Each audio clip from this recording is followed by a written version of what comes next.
Are you confident? Do you have consistency? How much conviction do you have? I'm Daniel Gomez, the Confidence Architect, a business strategist, keynote speaker, executive coach, and best selling author. On the Daniel Gomez Inspire Show, we will help you unlock confidence to create consistency and develop conviction. Together, we will discover the key that unlocks your confidence. Welcome back to another episode of the Daniel Gomez Inspire Show, where we inspire you, we motivate you, and most importantly, we educate you. And I'm so excited for this week's guest. He's here from my own city, San Antonio, Texas. Woo, woo! I'll tell you what, it's amazing when you connect with like-minded people here in your own city, and I'm honored to have him here today. Let's welcome to the show, the one and only John Knotts. Let me give you a big round of applause, man. Woo! San Antonio, our very own John Knotts here. Welcome to the I can definitely hear it here in the background. Welcome, my friend. Well, thank you very much, Daniel. Appreciate it. Been listening to your show now for probably about a year, and always a pleasure to hear. I remember the very first show that you did, or the very first one that I listened to. It may have been the first one you did, and you said, "Get out your pencils and paper, because you're gonna take some stuff down." And I was like, okay, this is gonna be probably pretty good. Well, guess what? Guess who's on the other end of that today? So, ladies and gentlemen, I know who John Knotts is. John, you know I know you, man. But I'll tell you what, do me a big favor, my friend, as we give you another round of applause, because you deserve it, because you're from San Antonio. It's not too many times I have guests from my own city.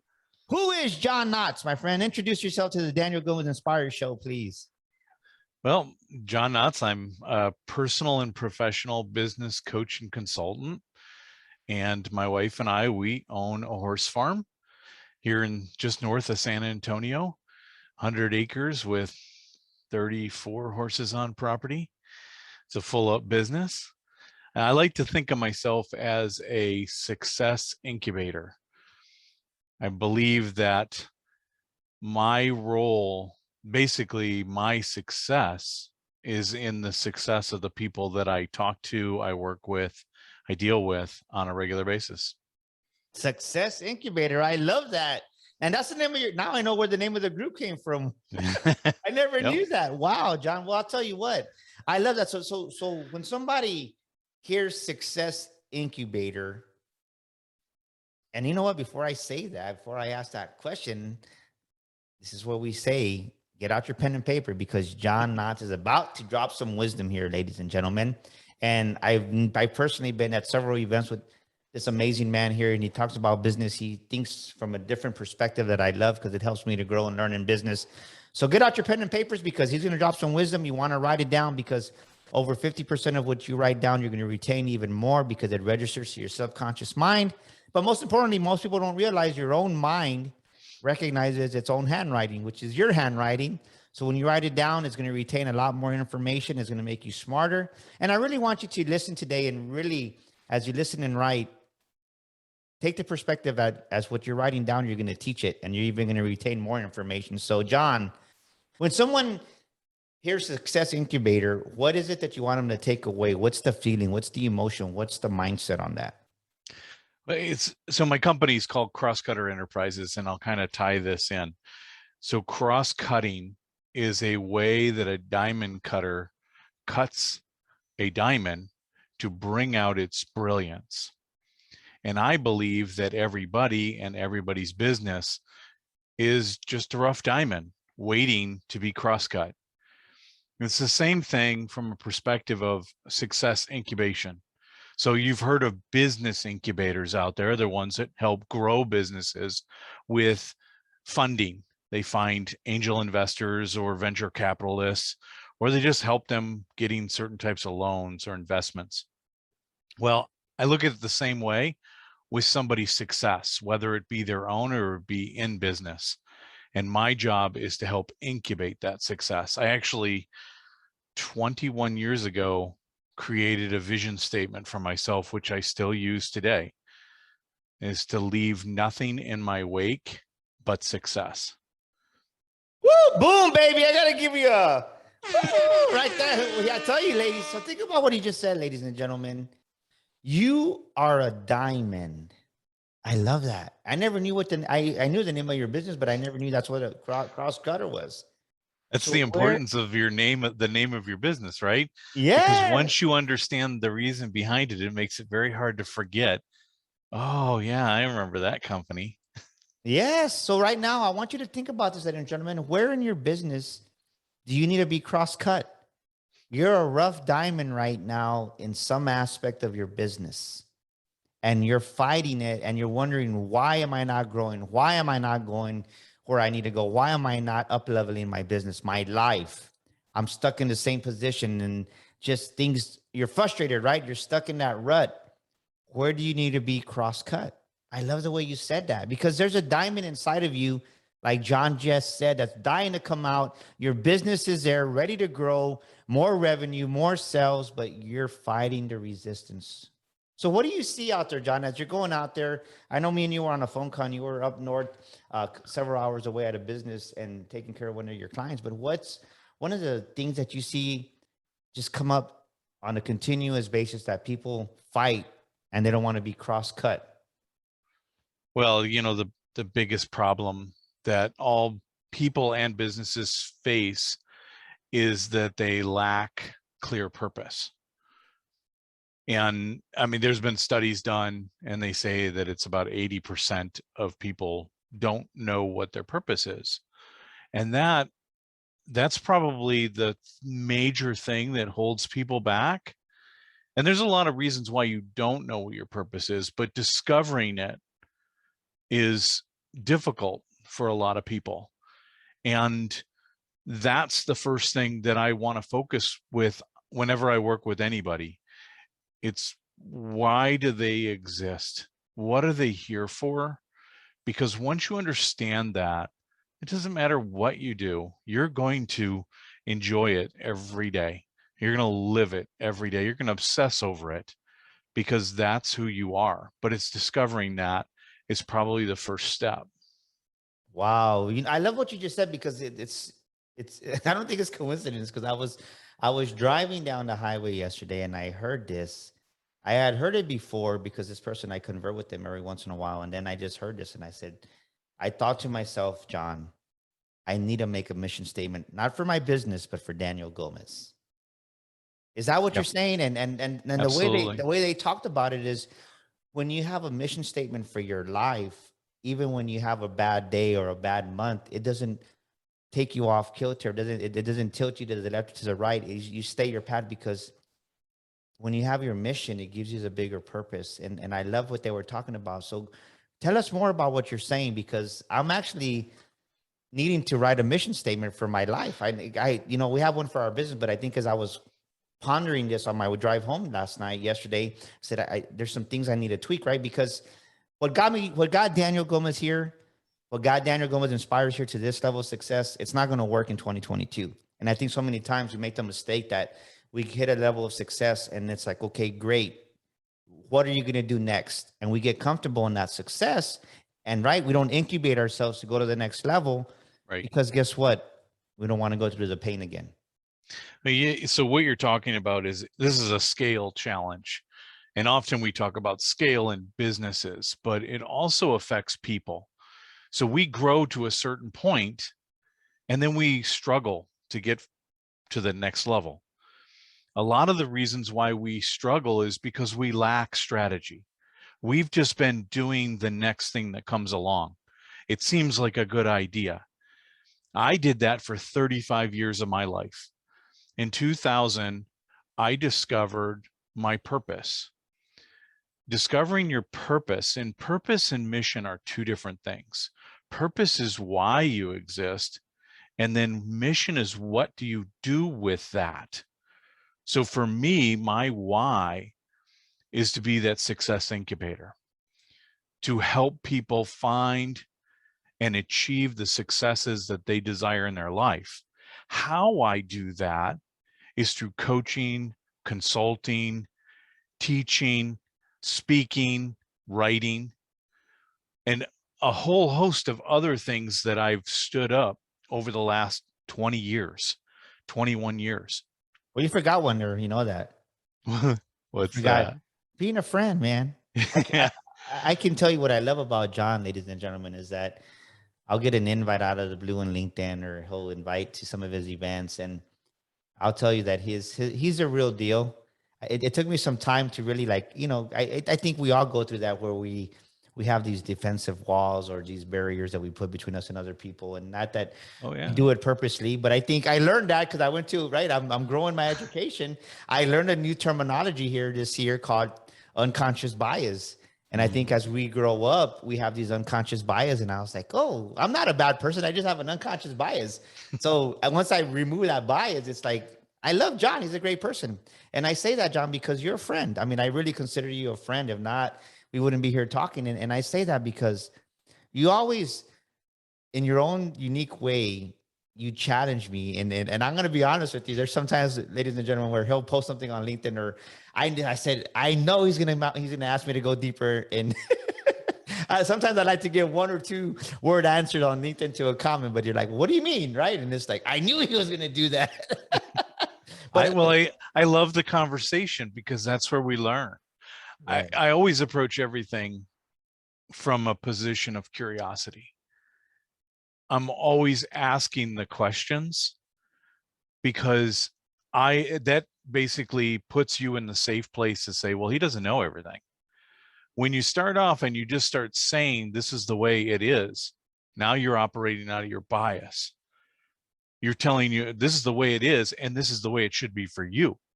And I don't believe that. I believe, especially from a perspective of coaching and consulting, that everybody's challenges are different. I may have seen what people are going through time and time again, but they are unique. And you have to understand what they're doing before you start diagnosing what's happening. Oh, I love that. So let's circle back. I don't want to miss what we're talking about, though, with the purpose, because I think somebody needs to hear this. When you found your purpose, it helped you. How did it open your eyes? And then going back to how you help your clients find their purpose. Why is that so important?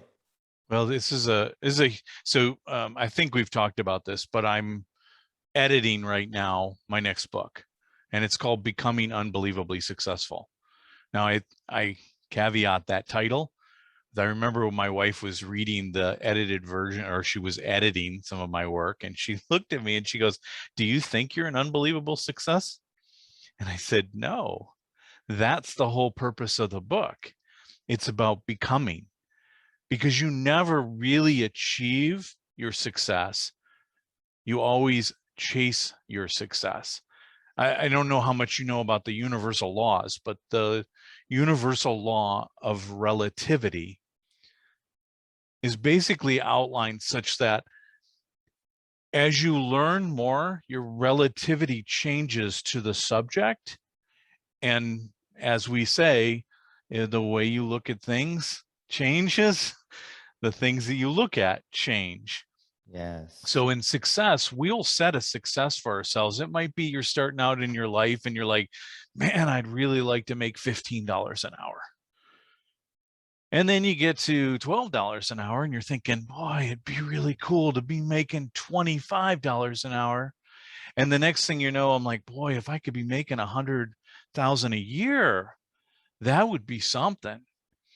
And why is that happening? Why is because our goalpost just keeps moving as our relativity towards money changes. If you live up north, I'm from Detroit originally, I was used to the cold weather.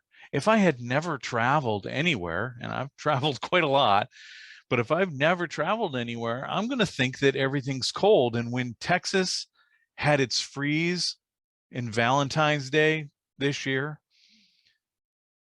I would have been sitting up there going, what? It's always like this. Like, what's the big deal? Because my relativity is only to what I know. And that's how success works for people. So becoming an unbelievable success is a journey. And my journey started in 2000. It really kind of started in 1998. I had retrained into manpower and quality in the Air Force. And I was researching quality tools. I was trying to understand my job, this thing that I had gone into. And there was this tool called a Venn diagram that they talked about, where it's just these overlapping circles. And the more circles you overlap, the more connections that you build and understanding how things interlink. It's a very interesting tool. And I stumbled across this Venn diagram with 4 overlapping circles. Today, that's called an ikigai. It wasn't called an ikigai back in 1998. It wasn't called anything. There were people that found it and started to name it. The 4 circles in the ikigai are: what is it that you are good at doing? What is it that you like to do? What is it that people need? And what is it that people are willing to pay for? And when I say pay, it's not necessarily always in money, because there's a lot of people that volunteer full time and make no money and are paid in gratitude and feeling and self-actualization. Yeah. So when I discovered that Venn diagram, I really started thinking about, what is it that what am I doing that fills all these things? And I really started to discover what it was about me. And that's where my purpose and my mission arrived. Then I was in a Toastmasters meeting. I joined Toastmasters in 2000, and I've been a Toastmaster ever since. And there was a retired master sergeant in the Air Force that was an expat. So he lived in Germany, and he would come on the base to go to the meetings, him and his wife. And he was a distinguished Toastmaster, which is the highest level in Toastmasters that you can get. And he's talking to us at this meeting, and he says, I'm not going to be here for the next Toastmasters meeting because I'm going on a cruise. And I had been on one cruise in my life. And of course, being young and dumb, I said, I love cruising.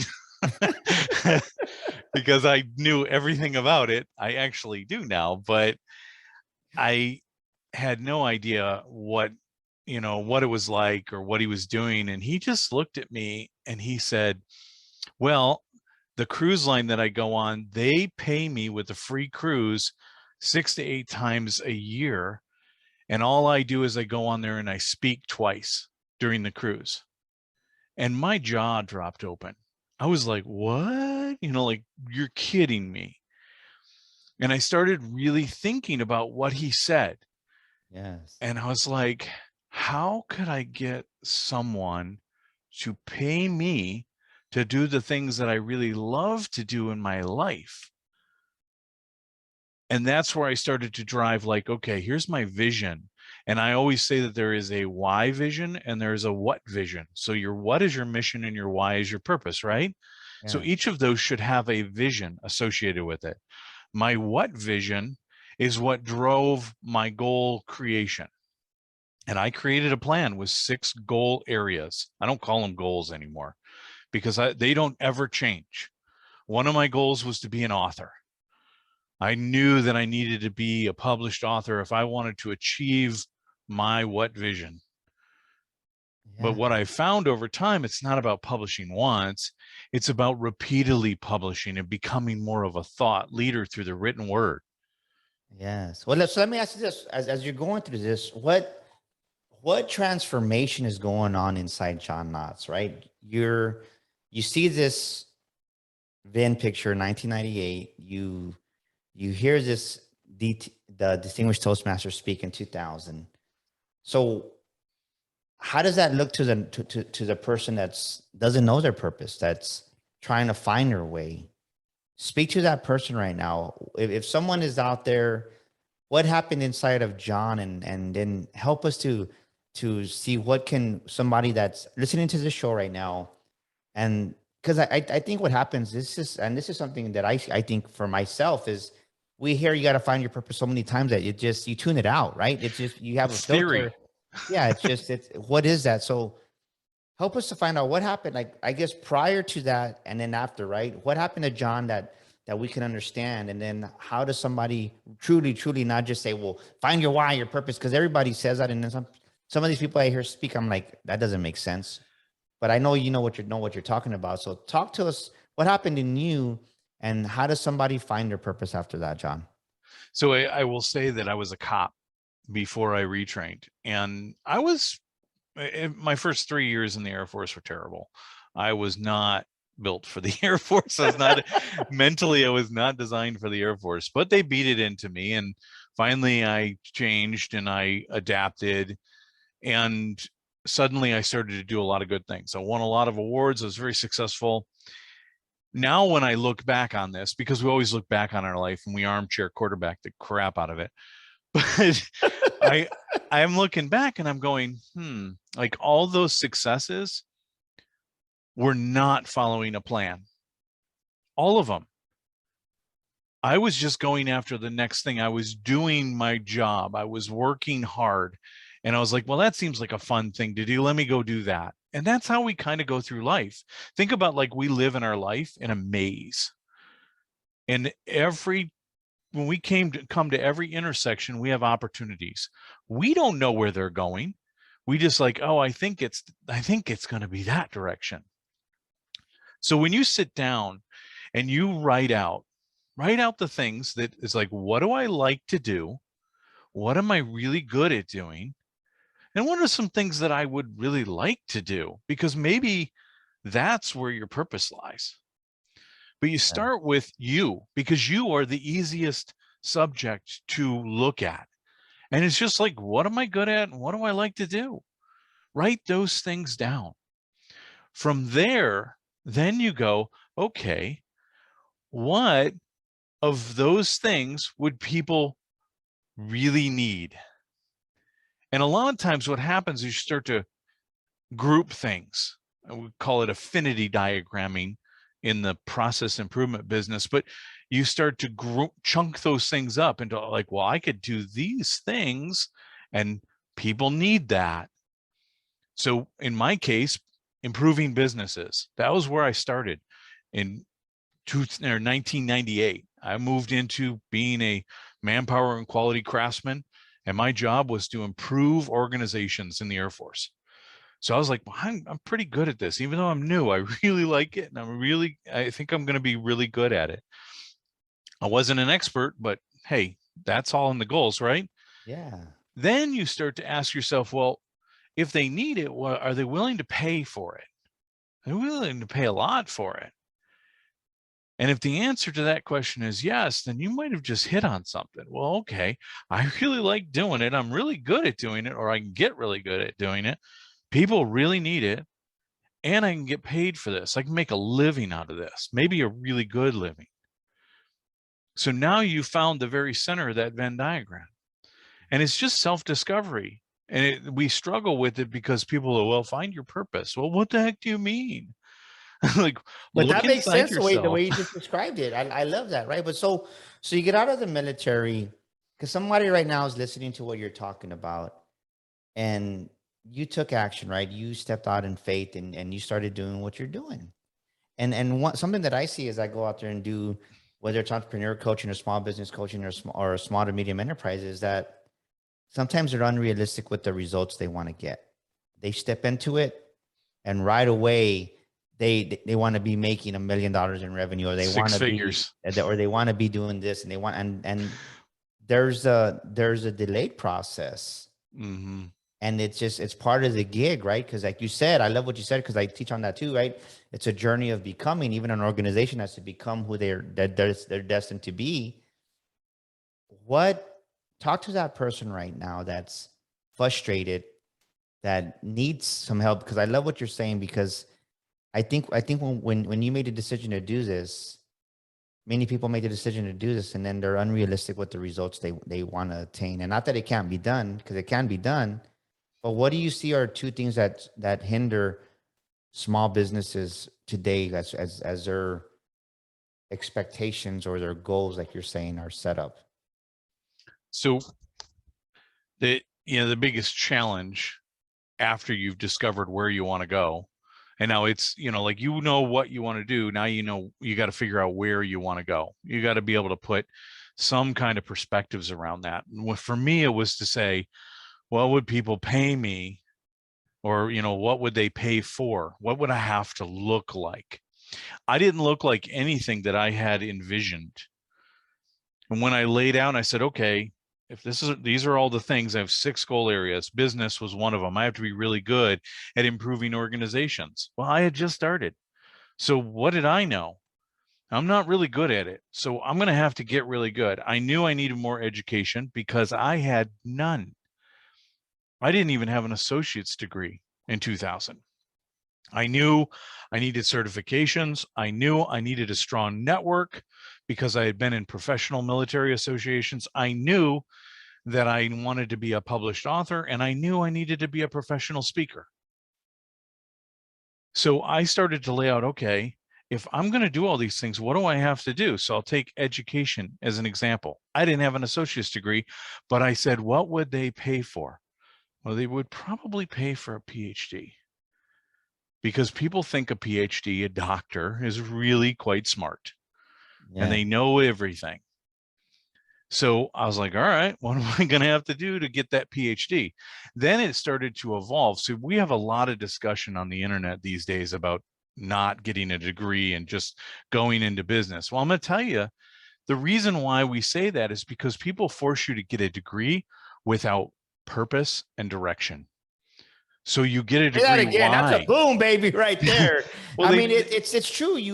I see it because my son, he's a senior. My daughter went back for her MBA, and there's so many young adults that go to school, and that's just, I just go to school, like their parents. And the biggest lie that we've been told as youth, the wrong BS, right? The wrong belief system is that, well, we could be a doctor and a lawyer. Those are some of the most unhappiest people because they're living their mom or dad. It's just everybody says it, so everybody's saying it. Yeah, be a doctor or lawyer because they think absolutely. prominence. But they're the most unhappiest people. And I don't mean nothing against doctors or lawyers, but there's a big chunk of them that are disengaged and not unfulfilled because they did it because their mom or dad said to go do it, and then now they're doing it and they're not happy. So you're right, because my son says, yeah, dad, like, man, these young students come in drunk and lost because they're going to school for this, and then they don't like it, so they drop this course, and next thing you know, they switch their majors, I guess is what you would call it, 3 or 4 times in school, and then finally, then their 5th year, maybe when they make it, they find it, and I think you're right on that. Oh, absolutely. You and I both grew up in a world where the societal thing was to get a degree, get a good job, stay with that company, retire. Yeah. That was our path that we got from our parents. That was their belief. Today it's now, okay, well, you need to get an engineering degree, or you need to get a law degree, or you need to get, a MD degree or something like that. Well, I'm going to tell you that if you don't know why you're doing it, you will always struggle. I failed when I went to college. 2 semesters in a row, straight goose eggs. And then my parents said, well, you're on your own now. But the thing was, I didn't know what I wanted to do. I didn't have this future in mind. But once I understood what I wanted to do, I was like, okay, I'm looking now for specific colleges, classes, and programs that I want to get that are going to help me. So my bachelor's was in management because I wanted to understand leadership and management really well. I'm going to be working with those people. They're leading, or those are the ones that drive change in an organization. We all are responsible for it, but they drive it. I knew that I needed to be really good at improving organizations. So I went and got a quality systems management degree, master's degree. And the whole gist of that program is improving organizations. Our thesis is not a paper. It is actually going into an organization and improving it. We went into Boeing and we improved a process in their organization. And my PhD is in industrial and organizational psychology. It's now about improving the overall organization. Organizational development is what it's called. So when you start to really think about that and you know what you want to do, where you're going, then education suddenly becomes meaningful. Until then, we just struggle to just get the degree because we want to put it on the resume to be able to get the job. that we don't even really want because we don't know why we even want the job other than to put food on the table. Yeah, I And love what we you're saying weren't because happy. yeah, because I don't know what the stat is, but I just read this in an article that half the degrees that are, we'll just say Bachelor of Science, they don't even use it in Bachelor of Science. They're doing something totally different. It's just a Right. degree on the wall to say they got a degree, or a business degree. They're not even in business. They're doing something totally different, which is true to your point exactly. So what's the first step? Somebody needs, give us two takeaways right now. Somebody is listening to John Knotts, and you found direction is what I hear. What just to recap what you said, you found direction. You kind of reverse, right? You kind of reverse engineered. You had the end in mind. I need this PhD degree because this is going to help me in business. You found that result that you wanted. So somebody out there is like, yeah, John, that's good for you, but that's not me, right? I mean, let's be real, because Right. as we start to grow, we start to make more and more excuses. As we start to grow and get out of our comfort zone, and now we're in this comfort zone, we're lost. So all these excuses that we never made before, all of a sudden they start coming out. Mm-hmm. Right? I can't afford it. How am I going to go to school? Or that's good for John or Daniel, but that's not for me. Take a moment and look into the camera and talk to that person and give them one or two things that they can take away and really write down right now, because you're dropping some massive wisdom right now. And I think somebody listening to this, they're lost, but okay, well, don't start at your starting point. And what I mean by that is have the end in mind and reverse engineer that. Talk to us about that. Give them some hope right now, John, because I know you can. So I really want to address a couple of points that you made, because it's the struggle that they have. If they can figure out where they want to go, then it's the self-defeatism that is stopping them. So think about this: self-efficacy and locus of control. Those are the first two things. These are key terms. Self-efficacy is believing in your own ability to do it. Where do you think imposter syndrome comes from? We don't believe in ourselves. We don't believe that we can do that. So you have to start believing in yourself. Self-affirmations, talking to yourself in the mirror, power poses, whatever you want to do, you have to do it. You have to do it every day, because you have to start believing in number one. If you don't believe that you can do it, then you have a problem. The second piece is locus of control. So people are like blaming it. I don't have enough money, or that's too hard, or too many other people are in that career field, or whatever. You have given up your control and given it to somebody else. When you blame anything except for number one, then you will never be in control of your destiny. So I'm going to give you a tool right now, a tool that you can use every day. Every Sunday or Saturday, basically on the weekend, I want you to write down 10 things that happened in your life that week. Significant things. It will be hard at first because our brains don't think like this. And then basically every day, every hour just kind of melds together. So you'll struggle to be able to find those 10.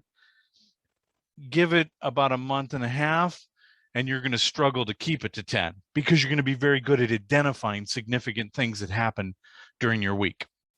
Then what I want you to do is I want you to write down what was the result of that.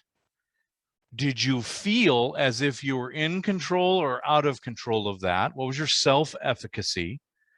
And did you feel like somebody else was doing it to you, or you were driving that activity yourself, your locus of control? Okay. If you can just do that, and I have people that they list a whole bunch of stuff to really understand where they're coming from, emotional intelligence, whether they're a victim or a creator, like a whole bunch, but just start there, because this really starts to define your personal ability in making the change.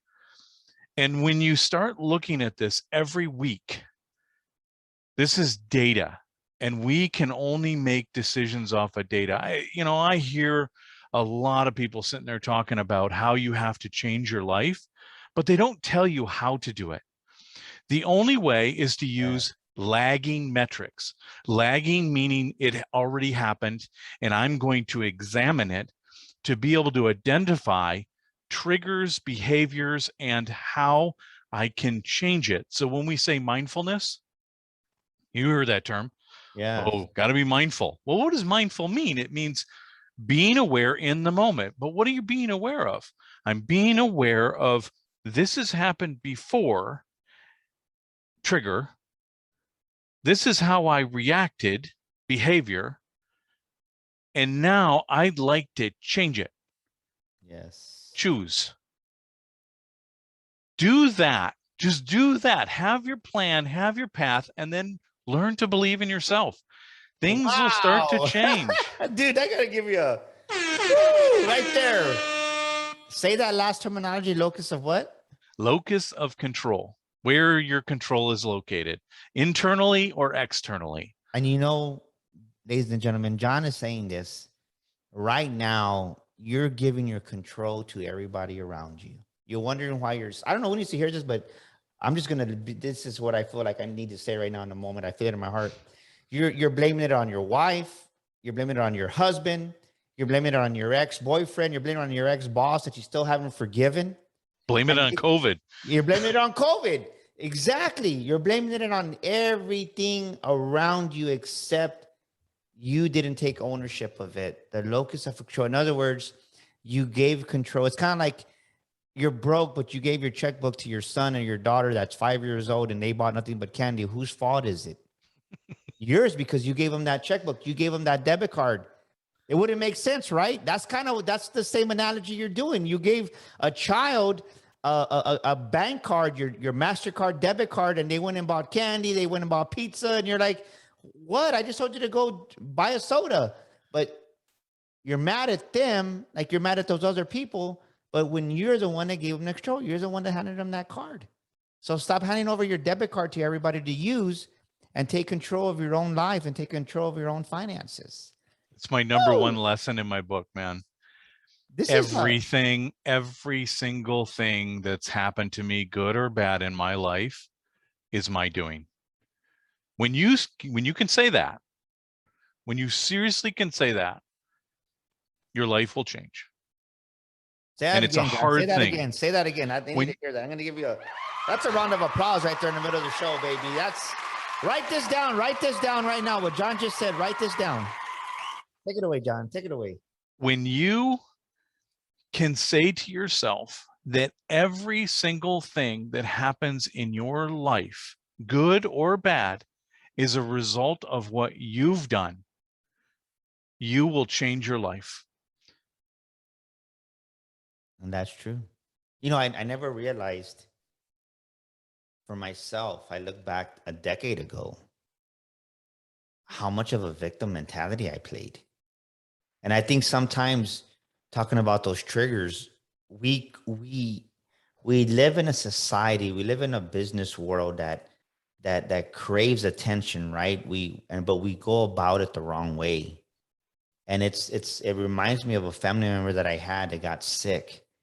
And then once they get sick, they get this amount of attention that they've never had before. And guess what? Subconsciously, they're trying to programming themselves to be sick. And we do the same thing sometimes too. Yep. We do Secret garden. Yeah. And then we get this attention.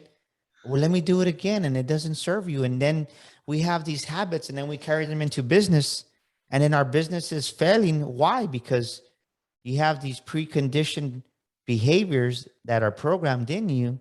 When something happens, it doesn't matter if it's life or business. Guess what? If you're a certain way in life, you're going to be that way in business, because it's all about relationships and people. That's right. Life is relationships and people. Business is relationships and people.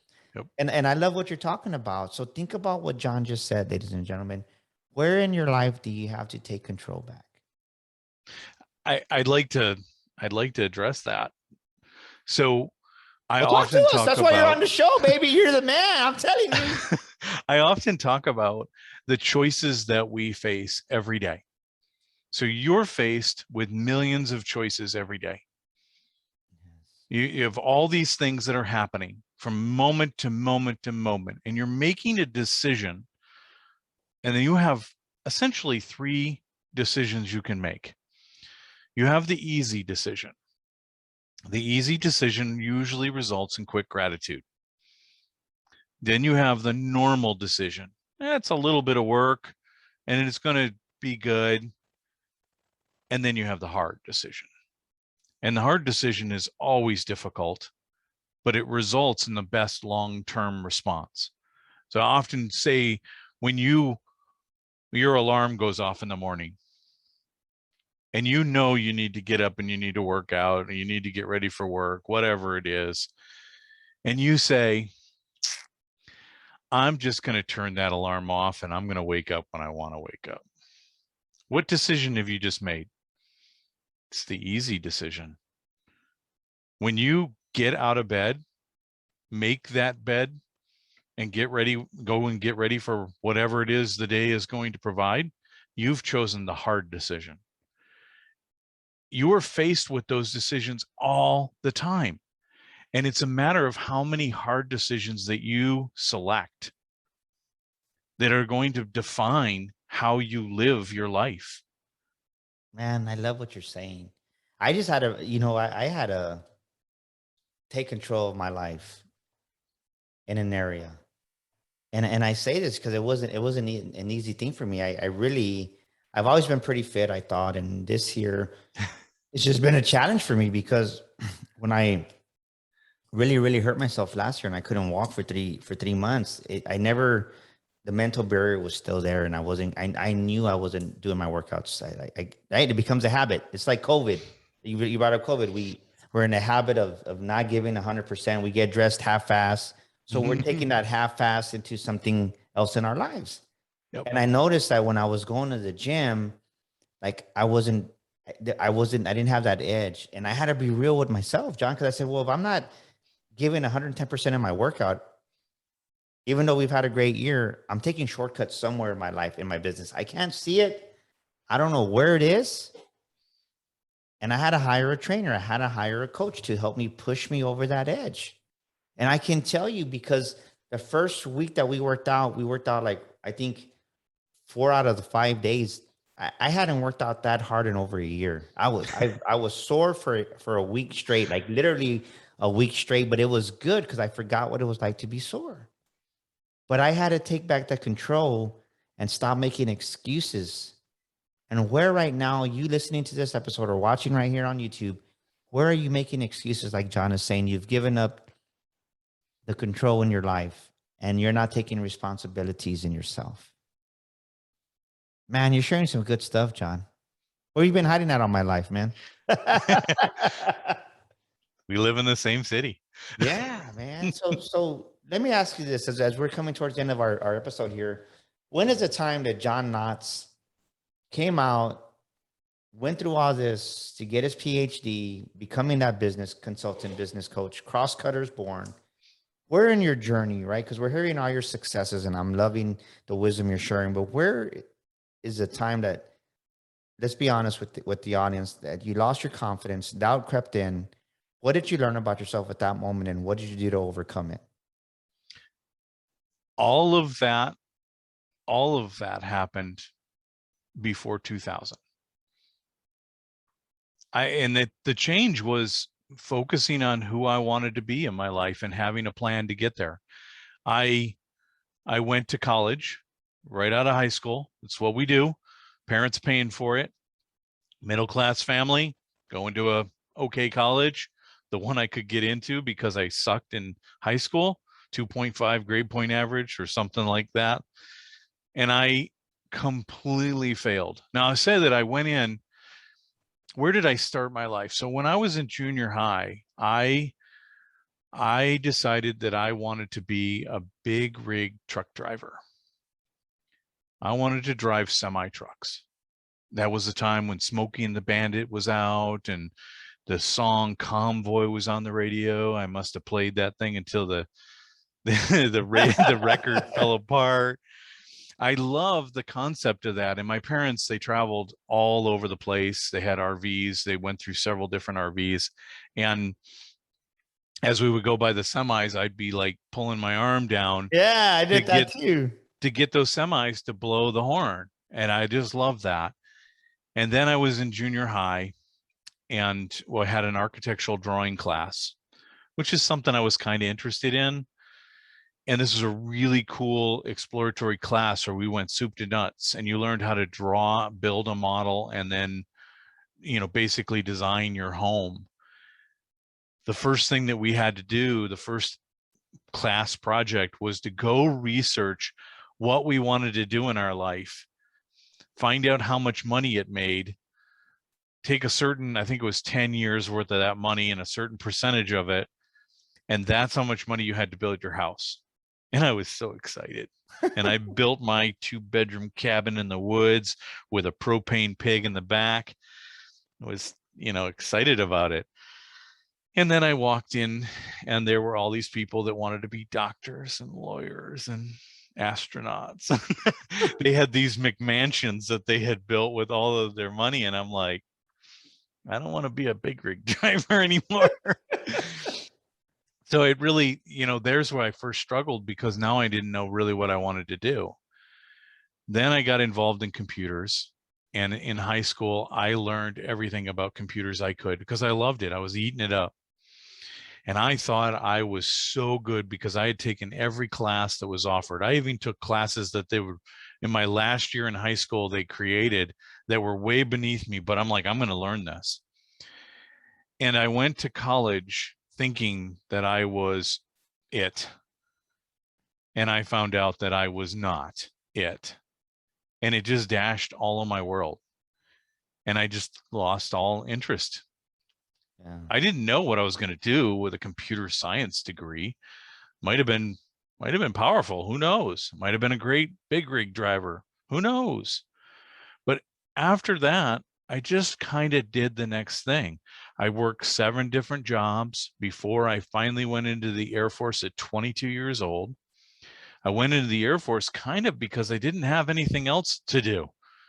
I was just trying to find something that was like, my life is I wouldn't say it sucked, but it was just there. And I was a cop because I didn't want to sit behind a desk. I wanted to be out in the field, and I worked hard, and I learned to work hard. And that's where I started to learn to make the hard choices in life. I would do the things that you were supposed to do in your job. And people would always say, oh, well, he's just in the right place at the right time. No, I was in the place I was supposed to be at the right time. And something happened, and I was there to respond. And so I had become successful, but I was operating with blinders on. It was all what I would call dumb luck, because I didn't have direction. And when I found direction, there is no such thing as a failure anymore. When you have direction in your life and it's clear and concrete, there are no unhappy days. Every day that I check something off on because I have a weekly to-do sheet every week. And every day that I check something off, I know that I'm moving closer to a goal area. I'm getting something done that is for me, for my vision, for my purpose. And then, which means it's for everybody that I work with, everyone that I help. So how can you have a bad day? Sure, bad things happen. Pandemics happen. Snowmageddon happens. But you know what? In every one of those situations, I was prepared. I didn't say it did it to me. I said, what do I need to do about it? Yeah. And that's what you said, victim mindset. How do you change that? You stop looking at things as problems and you start looking at them as opportunities. When you start looking at things as opportunities, now you become a creator in your life. So really Boom, baby. the bad things that you were looking for, they Say that happened a again. long time ago. I love that. Time to become a creator in your life. Time to become a creator in your life. John Knotts, what's a scripture or a quote that you fall back on during times of adversities when it's those days that things ain't clicking, the creation's not there? What's a quote or a scripture that you rely on? So there's 3 quotes that I focus on all the time. All First right. one, You are never taller than when you stoop to help a child. Ooh, never heard that one. I like that one. Say that one again. You are never taller than when you stoop to help a child. The second is plan for 100 years, live for today. And the third one is the biggest room in the world is the room for improvement. Boom! I love that one. The biggest room in the world is a room for improvement. I love the second one too, though, right? Plan for 100 years, but live for today. I think so many times that was my problem. Sometimes I forget to live for today. I've gotten better this year. I tell you, I've done things I've never done. And I'm taking my wife to Palm Springs. We're gonna go play golf. We'll fly out tomorrow morning. Actually, we'll be playing golf Thursday. Want a tip? Oh no, I'm just gonna go have fun. No, yeah, I'm going to give you a tip. Give me a tip.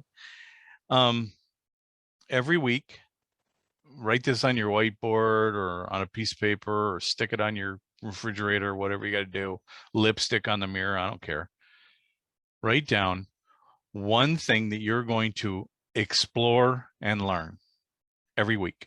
Explore and learn. All right, I'm gonna write. So what do I mean by that is do one thing that you've never done before with the emphasis of learning from it. I'm gonna take that. So this is planned fun. Make it fun. Do it with the family.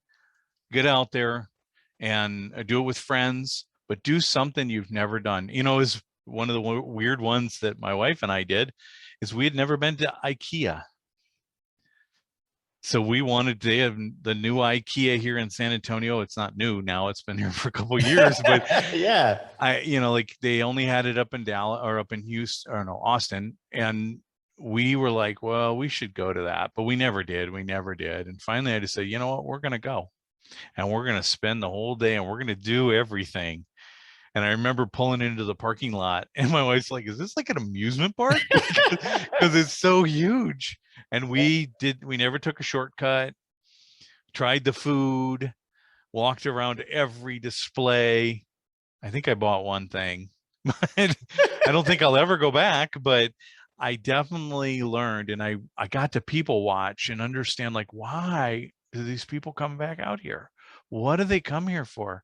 And you start to ask these questions, you know, they call it appreciative inquiry, right? So approaching things from curious, you're really asking, you know, like what's the draw? Why is this working so well? Why is this so successful? Versus, you know, like, boy, these people are really doing a good job. That sucks because my business isn't. I love what you're saying, right? So approach it from your curious. Man, John, I'm gonna explore and learn. I'm gonna live that. Explore and learn. So when I go Easy to Palm Springs, I'm gonna explore and learn the new because I'm never gonna probably go back in for a while, right? Well, I don't want to. You may never get back there, but make it worthwhile. I'm gonna make it worthwhile. How do we get a hold of you, man? If somebody wants to connect with John Knotts, how do we connect with John Knotts? So, you know, connect with me on LinkedIn. I create a lot of conversation out there, and if you want to be part of that conversation, I welcome you into the fold. I'm gonna force, like you've said, I'm gonna force you to say some things because I'm going to ask questions. Every post it's all about asking. I'm not selling anything. I'm not pushing any product or services. It's just, let's talk about this. And some of it might have to do with me. I talk about the subjects of business and success. That's my focus, business and success. Those are hashtags.